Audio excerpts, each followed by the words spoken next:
Dalton Reed shoved through the crowd, his shirt clinging to his back in the station's humid air. 3 hours until his launch window closed, and he still needed protein rations for the 2-week haul to the Epsilon colonies. The bazaar sprawled across Outpost Meridian's central hub like a living thing, all flickering holo signs and the clash of 100 languages mixing with sharp alien spices. He spotted what looked like a produce platform ahead, crates stacked high with vacuum-sealed goods. Finally, he raised his hand to flag down the vendor. The crowd went silent. Dalton's arm hung in the air as every head within 20 meters turned toward him. His gut clenched. Wrong platform. Behind the podium stood a short, gray-skinned alien with 4 arms, its bulbous eyes fixed on Dalton with unmistakable satisfaction. Brix's voice boomed through the translation matrix. "Sold," he announced. "To the human, lot 17, 2,200 credits." Dalton tried to interrupt, but the auctioneer cut him off. Blinding gesture recorded per Galactic Commerce Statute 47B. Payment extracted. Next lot preparing. Dalton said he wasn't buying anything. He'd been trying to get the food vendor's attention. Brix's eyes rotated independently. This was the widow's market, he explained with the tone of someone addressing a child. The human's gesture had constituted a legal bid. The transaction was complete. Widow's market. The words hit Dalton like a bulkhead door. He'd heard whispers in station bars about places where the desperate sold more than cargo. Brix called for lot 17 to be brought forward. The crowd parted. 2 insectoid security officers flanked a figure draped in gray fabric that seemed to absorb the market's harsh lighting. She moved with measured steps, her head high despite the ornamental silver linking her wrists. Then she lifted her gaze, and Dalton forgot how to breathe. Blue skin, deeper than Earth's oceans, covered features that were almost human but refined into something sharper, more elegant. White hair fell past her shoulders in stark contrast to her coloring, and from her temples curved 2 horns that swept back like a crown. Her eyes were gold, bright, and alive, and they locked onto his with an intensity that made his pulse hammer in his throat. She wore morning gray that draped across her body, revealing the curve of her shoulder, the line of her neck. A pendant rested against her chest, some kind of family crest, intricate and foreign. Dalton tried to form words, but they died in his throat as she stopped 3 feet from him. Up close, he could see faint scales along her cheekbones, the way her breathing made the fabric shift across her breasts. She was tall, nearly his height, and the way she held herself spoke of nobility even in these circumstances. A voice called out from the crowd. A male of her species, taller and broader, with similar horns and golden eyes that held nothing but contempt. He said the widow's market was sacred tradition. Dalton's kind had no place here. Mudblood, he called him. Brix mentioned something about disputed transactions requiring arbitration.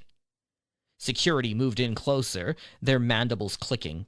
One placed a clawed hand on Dalton's shoulder, and even through his shirt he could feel the pressure points that would drop him if he resisted.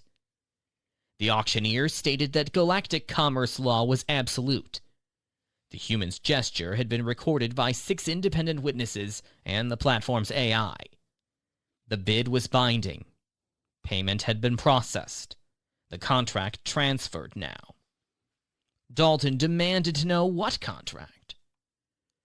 The woman spoke for the first time, her voice low and musical with an accent that turned human standard into something exotic. Among her people, widows carried their late husbands' debts. The market settled these obligations honorably. Dalton asked if she was selling herself. The words came out harsher than he meant. She corrected him with measured patience. She was settling her late husband's estate. The debt transferred with the contract. He now held her bond marker for 1 lunar cycle. Brix held out a silver bracelet covered in symbols Dalton couldn't read. One of the enforcers took it and clamped it around Dalton's wrist before he could pull away. The metal was warm, almost alive against his skin. The auctioneer announced the transaction complete. Lot 17 was now bonded to Dalton Reed, human merchant, registry Delta 77 Alpha. Next lot preparing. The crowd began to shift, the spectacle over. The male who'd called him Mudblood stared at the woman with something between fury and disgust before turning away.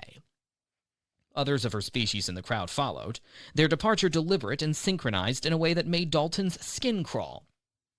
She remained still, watching him. Her hands were no longer chained. The ornamental silver had retracted into the bracelet now locked on his wrist.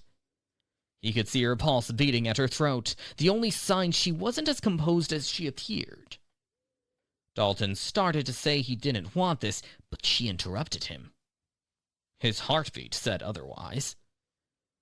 Her words stopped him cold. She tilted her head slightly, studying him like he was a specimen under glass. Her lips curved into something that wasn't quite a smile. Her people were telepathic, she explained quietly. They couldn't read human thoughts. Human minds were silent to them, opaque and strange. But they sensed other things. Electrical impulses, biological responses. She reached up slowly, giving him time to pull away. He didn't. Her fingers pressed against his chest, right over his heart. Even through his shirt, her touch burned. His heart was racing, she observed. His pupils were dilated. His skin temperature had increased by 0.7 degrees in the last 30 seconds. These were not the responses of a man who didn't want what he was looking at. Dalton's throat worked. She was right. Every word was right. And the knowledge that she could sense his body's betrayal made heat crawl up his neck. He told her he'd come here for food. And instead, he'd found her. Her hand remained on his chest, and he swore he could feel each of her fingertips individually, burning through fabric and skin straight to something deeper. She hadn't felt anything but grief in 6 cycles. But standing here, sensing his desire, she found herself curious. She leaned closer, and her breath ghosted across his jaw. She told him her name was Ilara. And for the next lunar cycle, she was his. She asked what he would do with her. The question hung between them, loaded with possibilities that made Dalton's blood run hot. Around them, the bazaar continued its chaos, but in this moment, there was only her golden eyes and the weight of the bracelet on his wrist, and the certainty that his simple supply run had just become infinitely more complicated. Dalton's ship was a 70-meter hauler called the Vagrant, and it looked exactly like what it was, a working vessel with scorch marks and mismatched repair panels. Ilara walked up the cargo ramp without hesitation, her bare feet silent on the metal grating. He sealed the ramp and watched her examine his ship with those unsettling golden eyes. She trailed her fingers along a storage locker, then turned to face him. The overhead lights cast shadows across her horns. She told him he was nervous. He said he'd just accidentally bought a person. She corrected him with that musical accent. Contracted a bondholder. There was a difference in some languages. Not in his, he told her. Her head tilted. An idealist, she observed. How unexpected. Dalton moved past her toward the ladder leading to the main deck. She followed, climbing with easy grace. The Vagrant opened up into a galley and living space that had seen better years. Through the viewport, Outpost Meridian sprawled in chaotic glory. He told her they'd launch in 2 hours. There was a cabin through that hatch. She wanted him to explain the contract first. He turned. She stood in the center of the room, arms crossed in a way that made the mourning drapes shift. He asked what there was to explain. She'd said 1 lunar cycle. 28 standard days, she confirmed. But he didn't understand what that meant. She told him to sit. Dalton pulled out a galley chair, and she took the one across from him. This close, he could see the way light played across her blue skin, a faint luminescence from within. Her people were called the Verus, she began. They were telepathic from birth. When they chose a mate, they formed a neural bond, a permanent connection that allowed them to share thoughts, emotions, and even physical sensations. He said they could read each other's minds. More than that, she explained. They became part of each other. She and her late husband had bonded 8 years ago. Her fingers traced the pendant at her throat. When he died 4 cycles past, the bond hadn't broken cleanly. Part of his neural pattern remained in her mind. An echo. Dalton leaned back. So she was haunted by her dead husband. In a manner of speaking, she agreed. Among her people, this was normal. The echo faded over years, sometimes decades. But while it remained, she could never have privacy. Every thought, every feeling her late husband experienced alongside her.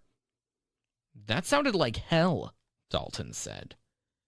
It was duty, she replied, though her voice carried an edge. When her husband died, his family's debts became hers.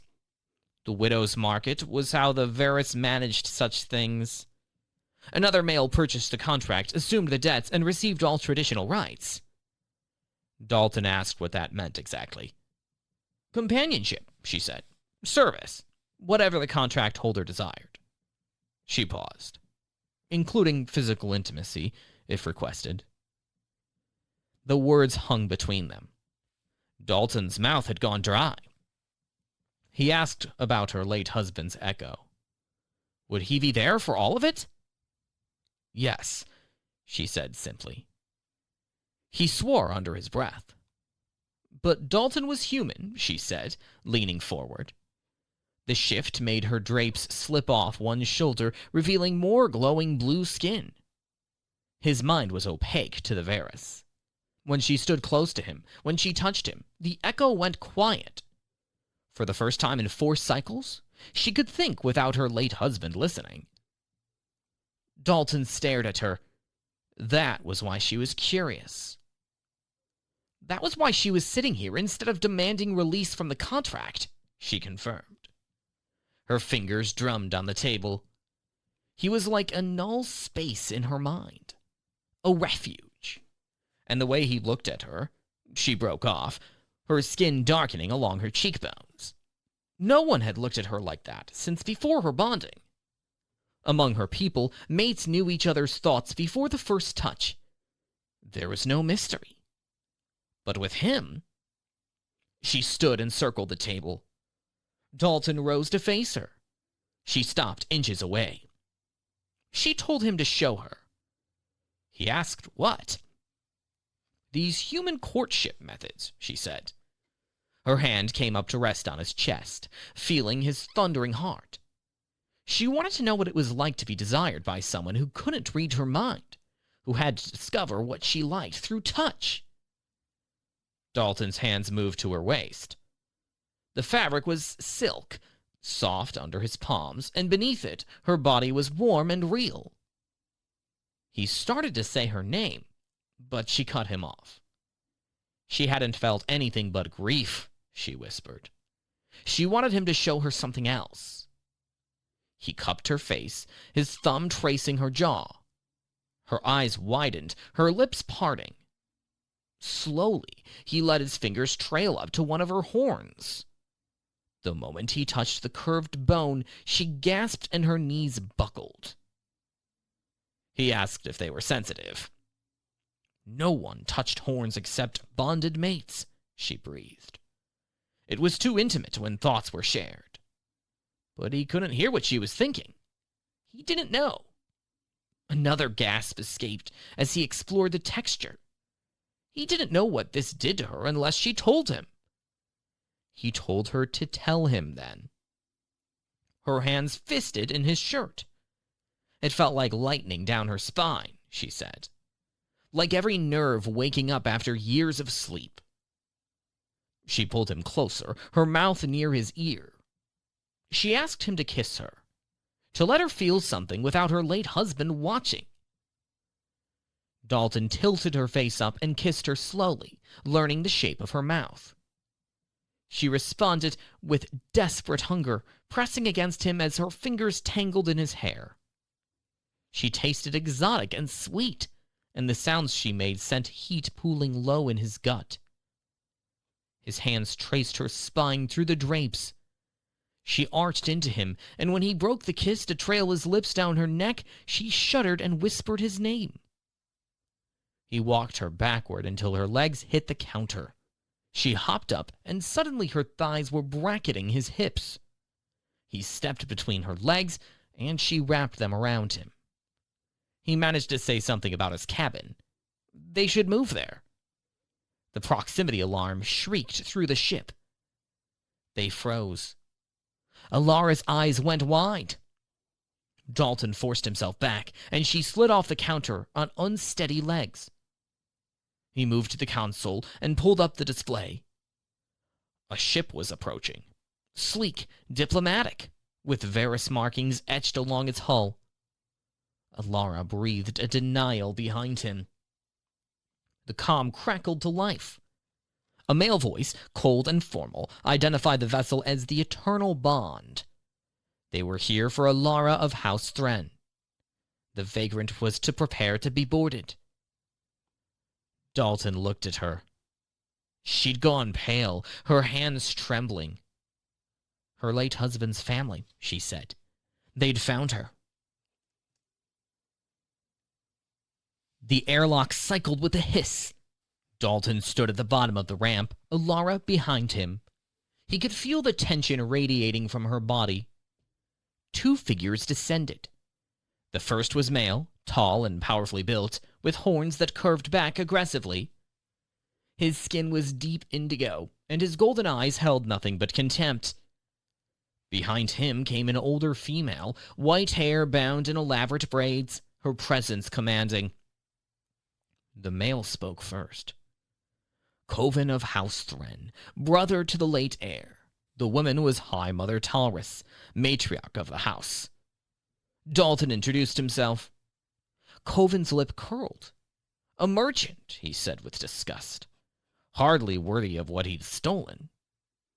Dalton pointed out that the auction was legal. The auction was a fraud, High Mother Talrys said sharply.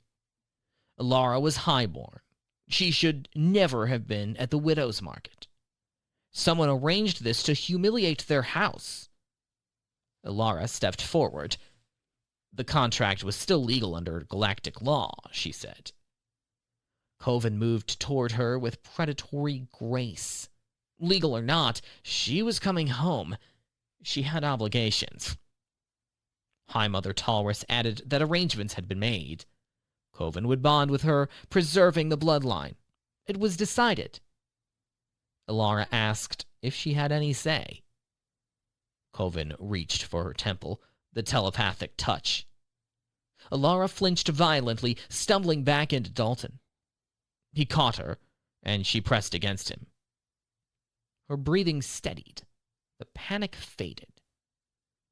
Coven's hand hung in the air. She was refusing his touch, he said. She was exercising her right to privacy, she replied. Privacy was a human concept, Coven said. The Varus shared everything, but perhaps she'd been contaminated by this human's primitive ideas. Alara's spine straightened. Perhaps she'd simply learned what it felt like to have thoughts that belonged only to her. High Mother Talrys studied them. Refusing to return meant severing all ties with House Thren, she said. Alara would be nothing among their people.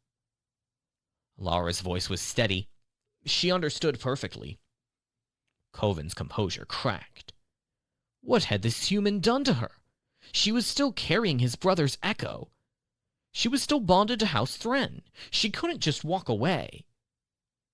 The echo was fading. Alara said quietly. Being near Dalton had shown her silence, and she couldn't go back. Coven turned to Dalton, fury in his eyes. By Varys law, if another male claimed breeding rights, the contract holder could be challenged. Dalton asked what that meant. Combat, High Mother Taurus explained. To the yield or death. Ancient law, still binding. Coven invoked it. He would fight Dalton for the right to bond with Alara. When he won, the human would be executed and Alara would return as his mate. Alara grabbed Dalton's arm. She told him not to accept. Coven was a trained warrior. But Dalton was already calculating. He'd survived worse, and Coven's posture spoke of formal training, predictable movements. He accepted. High Mother Taurus set the terms. They would fight in the station's arena at dawn. If Dalton won, Alara would be free. If Coven won, he would take Alara and execute Dalton. Coven smiled coldly. He told Dalton to spend his last night well. They left, the airlock sealing behind them. Alara turned to Dalton. Why had he done that? Why risk his life for someone he'd just met? Some things were worth fighting for, he said. Her eyes searched his face. Then she grabbed his shirt and pulled him toward the ladder. If this was his last night alive, she wasn't wasting it arguing. They stumbled into his cabin, hands pulling at clothing. She pushed him onto the narrow bunk and straddled him, her mourning drapes pooling around them. In the dim light, her skin glowed brighter. She asked if he knew what he'd given her. Not just silence. Choice. The first real choice she'd had in 8 years.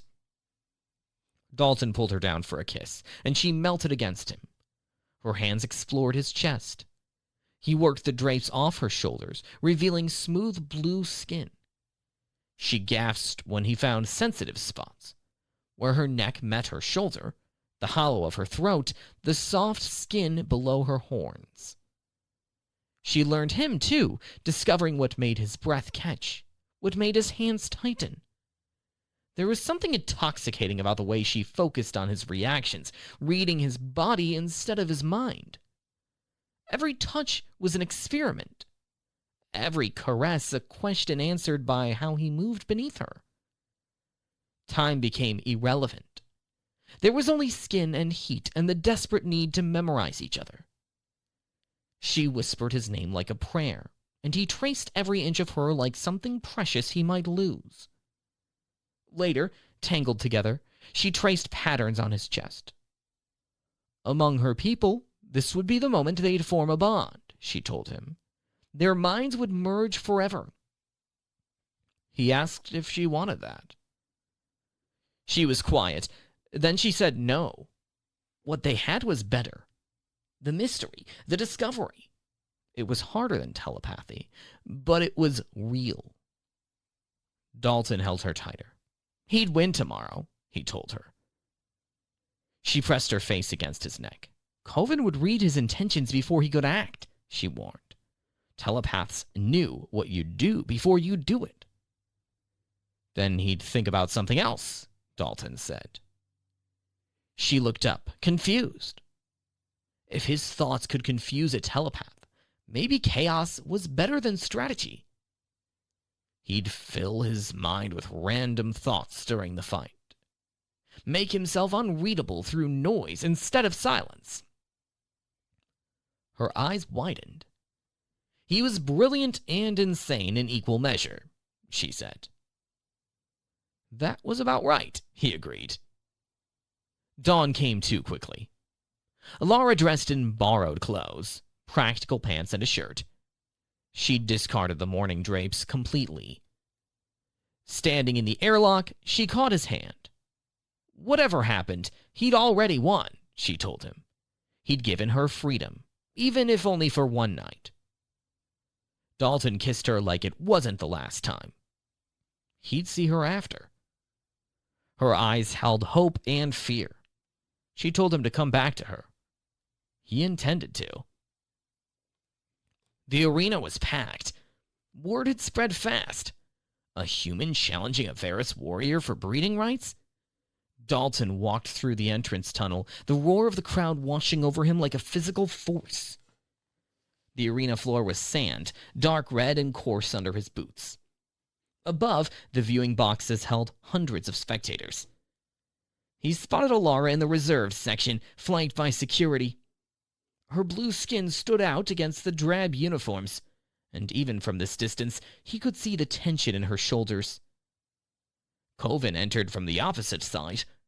He wore traditional warrior garb, fitted armor that left his arms bare, showing corded muscle. His horns seemed larger here, more menacing. He moved with the fluid grace of someone trained for combat since childhood. High Mother Talris stood in the central observation box, her voice amplified. She announced the challenge: combat to the yield or death. No weapons beyond what the arena provided. The fight would continue until one combatant could no longer stand or choose to forfeit. Dalton glanced at the weapon racks along the walls. Staffs, blades, clubs, traditional melee weapons. Coven spoke, his voice carrying across the sand. It wasn't too late to yield, he said. To walk away and let Alara return to her people. Death was permanent. Dalton had already made his choice. Coven's expression darkened. High Mother Talris signaled the start. Coven moved immediately, closing the distance with frightening speed. Dalton barely dodged the first strike, feeling air displace as Coven's fist passed inches from his face. He stumbled back, but Coven pressed forward, landing a solid hit to Dalton's ribs that sent him sprawling. The crowd roared. Dalton rolled, coming up with sand in his mouth and pain blooming across his side. Coven stalked toward him, confident and controlled. Dalton filled his mind with chaos. The Vagrant's engine maintenance schedule, the taste of Alara's skin, grain futures on the Epsilon colonies, his mother's recipe for stew. Anything and everything, a jumbled mess with no pattern. Coven hesitated, just for a fraction of a second. His golden eyes narrowed. Dalton lunged for the weapon rack. He grabbed a staff and spun, using momentum to swing at Coven's legs. The Varus warrior jumped back, but not fast enough. The staff caught his calf, and Coven staggered. The crowd's noise shifted. Surprise rippled through the spectators. Coven recovered quickly, grabbing a curved blade that gleamed in the arena lights. He advanced again, but with more caution. Dalton could see him concentrating, trying to read the next move. Dalton thought about kissing Alara, quarterly tax forms, rain on the Vagrant's hull, the exact shade of blue her skin turned when aroused. Coven swung the blade. Dalton blocked with the staff, but the force sent splinters flying. The blade had cut halfway through the wood. He dove aside as Coven pulled back for another strike, rolling across the sand and coming up near another weapon rack. He grabbed a short club, heavier than the staff. Coven was breathing harder now, frustration clear on his face. He couldn't get a clean read.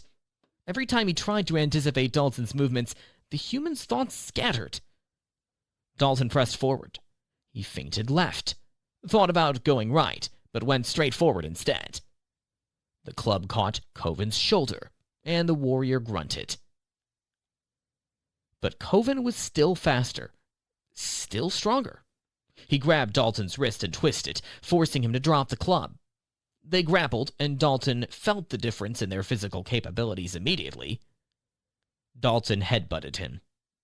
It wasn't elegant or honorable, but Coven hadn't expected it, and his grip loosened just enough for Dalton to break free. Blood streamed from Coven's nose, dark purple against his indigo skin. The warrior's composure shattered. He roared and charged, abandoning technique for raw aggression. Dalton used that anger, dodging and weaving, letting Coven exhaust himself. He thought about anything except the fight. Old Earth songs, the smell of coffee, the way Alara had looked at him in the airlock. Coven was slowing. Telepaths relied on reading their opponents, anticipating and countering. But Dalton was a null space filled with static. Dalton saw his opening. Coven overextended on a punch, and Dalton stepped inside his guard. He drove his elbow into Coven's solar plexus, then swept his legs. The Varus warrior went down hard, the blade flying from his hand. Dalton was on him immediately, knee on his chest, fist drawn back. Coven stared up at him, golden eyes wide. Dalton asked if he yielded. The arena had gone silent. Every eye was on them. Coven's jaw clenched. His pride warred with survival instinct. Then slowly, he turned his head to the side, exposing his throat in the Varus gesture of submission. He yielded. Dalton stood, stepping back. His ribs screamed, and he was pretty sure he'd have bruises for weeks, but he was alive. He'd won. The crowd erupted. Dalton's eyes found Alara in the viewing box, and the look on her face made everything worth it. High Mother Talris's voice cut through the noise. The challenge was satisfied, she announced. By ancient law and modern statute, Alara of House Thren was released from all obligations. She was free to choose her own path. Alara was already moving, pushing past security, running down the stairs. She hit Dalton like a freight hauler, throwing her arms around him and nearly knocking them both over. He caught her, holding tight despite his protesting ribs. She was laughing and crying, her face pressed against his neck. She told him he was insane, brilliant and insane. He'd promised to come back, he said. She kissed him then, fierce and desperate, and the crowd's reaction didn't matter. Nothing mattered except her in his arms, alive and free and choosing him. When they pulled apart, Coven was standing a few feet away, watching them. His face was unreadable, but there was something in his eyes that might have been acknowledgement. He told Alara she'd chosen an unusual path, but perhaps that was fitting for someone who'd always been unusual herself. Then he turned and walked away, leaving them alone on the blood-red sand. Dalton looked down at Alara. He asked what she wanted to do now. She smiled, radiant and unburdened. She wanted to leave this station, she said. See the galaxy with someone who couldn't read her mind, but somehow understood her anyway. That sounded perfect to him. 3 weeks later, the Vagrant drifted through the Kalash Nebula, its hull bathed in violet and gold. Dalton monitored the nav systems while Alara worked on the sensor array. She'd taken to shipboard life with surprising ease. She'd cut her white hair shorter. The morning drapes were gone, replaced by practical ship clothes. But it was more than physical changes. She moved differently now, lighter, unburdened. The echo had faded completely 2 days after the arena fight. She'd woken up and told him the silence was absolute. No whispers of her late husband's neural pattern. Just her own thoughts, private and singular. Dalton had asked if it felt lonely. She'd kissed him and said she'd never felt less alone. Now she finished with the sensor array and moved behind his chair, her hands sliding over his shoulders. He leaned back into her touch. They'd received messages over the past weeks. High Mother Talris had sent formal documentation releasing Alara from all House Thren obligations. Coven had sent nothing. But unexpected messages had come from young Varus across multiple systems. Couples who'd heard their story and wanted to know more about human courtship methods. About choosing to discover a partner rather than knowing them completely from the first touch. Alara had laughed when she'd read the first few. But as more arrived, she'd grown thoughtful. They might have started something, she told him. A small revolution among telepaths tired of tradition. Revolutions had started with less, he'd said. A proximity alert chimed. Helios station, right on schedule. Alara leaned down, her lips bruising his ear. She asked if they had time before docking. He checked the chrono. At least an hour. She took his hand and pulled him from the chair, leading him toward the cabin. Her smile held promises. Inside, she pushed him onto the bunk and straddled him, her hands already working at his shirt. He asked what brought this on. She told him she'd been thinking about how every day with him was still surprising. Among her people, bonded mates knew everything about each other within the first cycle, but she was still discovering things about him. He said he was still learning about her, too. Her skin changed shade when aroused, how she got a small crease between her brows when concentrating, the way she whispered his name in 2 different tones. She kissed him slowly. She loved this, she told him. The discovery, the mystery. He pulled her closer, his hands sliding under her shirt to find warm skin. He told her he loved it too. Loved her. The words hung between them. First time either had said it directly. Her eyes went wide. She asked if he meant that. He cupped her face. Every word, he said. She told him that among her people, love declarations came with neural bonding. The words and the connection were inseparable. But she couldn't bond with him.